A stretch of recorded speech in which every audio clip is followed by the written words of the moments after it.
There are many theories explaining the possibility of parallel universes. It all began when the science of quantum mechanics arrived in the beginning of the last century, that the idea of the multiverse began to take hold. Next, you had the relativity theories, the unified field theories, and finally the string theories, all pointing to the possibility of other worlds unseen. Since then, supercolliders have allowed us to explore what our universe was like near the point of the Big Bang. But there is a frightening side to this. If we are trying to simulate the Big Bang in a collider, could we be creating a new parallel universe every time we smash these subatomic particles together? Bringing quantum mechanics into the mix really adds to the horror.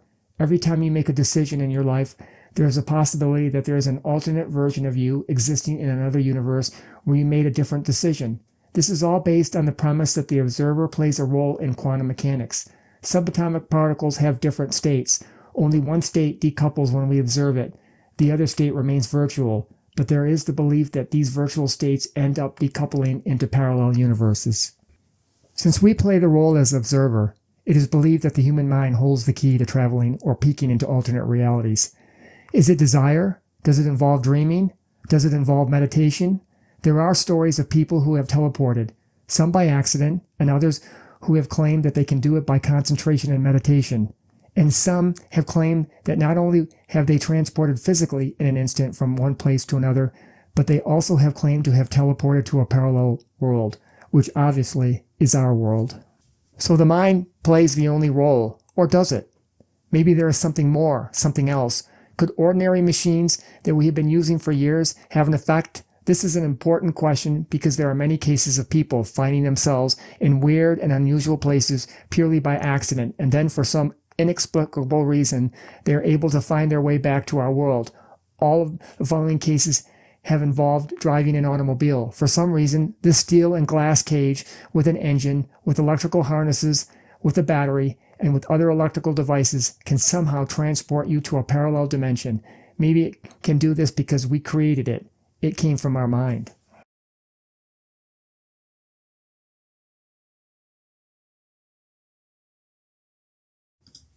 A man by the name of R.W. Balcom, along with his wife, decided to go on a trip to Lake Tahoe.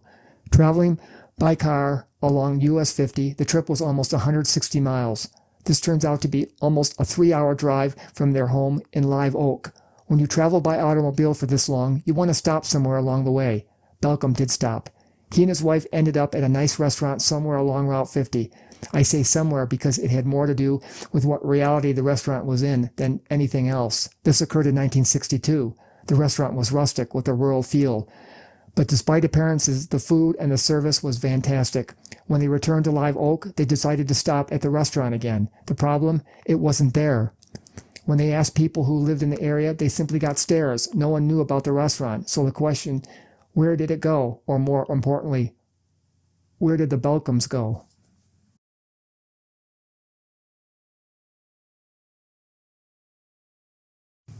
Carol Chase McElhenney was taking a short trip from her home in Paris to San Bernardino. It was only a 27-mile drive. The town of Riverside was on the way. It happened to be where she grew up, her childhood hometown, so she decided to take a detour and drive through her old neighborhood. It didn't turn out as she expected. It had changed dramatically. The streets and the addresses were the same, but the houses were all quite different. The cemetery where her grandparents were buried was gone, replaced by a weed-infested empty lot. Maybe the town had changed since she had last visited. The problem? She had been there not too long ago, and this is not what she saw. The town couldn't have changed so dramatically in such a short time. She wanted to talk to people, but felt impelled to avoid them if this was now an evil town. However, the next time she went back, everything returned to normal.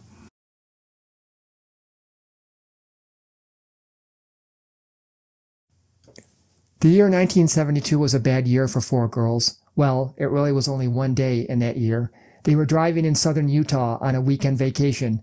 During the trip, they decided to drive through Gadianton Canyon, but when the road changed to a concrete road, they assumed that they were lost and possibly made a wrong turn somewhere earlier. So they made a U-turn to get back on the right track when something unusual happened. They found themselves in a pine forest. Now realizing that they were really lost, they stopped at a tavern to get directions. But this is when the real terror began. A number of 3-wheeled, black-colored, egg-shaped vehicles were quickly approaching them. In a state of panic, they hit the gas and suddenly found themselves back in the desert. Apparently, they ended up in a location further down where they entered the desert. The police confirmed the gap between where the tire marks ended and where the girls ended up. It was 1.5 miles. It was a gap where there was a forest and funny-looking, menacing, egg-shaped cars.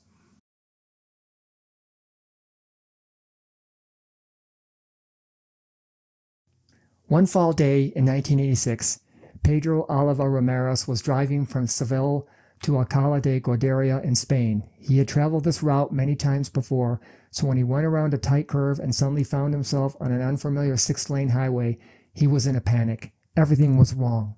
The buildings, the terrain, but especially the cars that passed him. They all were only either white or beige in color and seemed outdated. He drove for about an hour in this horror until he found an exit and left this bizarre highway. The exit indicated Seville, but when he left this freeway, he found himself at his destination in Alcalá de Guadaira. So does the automobile have some ability to transport you to a parallel dimension? It is a funny and crazy idea, but before you dismiss it, there is even a case of a man who entered his car and simply disappeared. It occurred at a university in Venezuela in the early 1970s.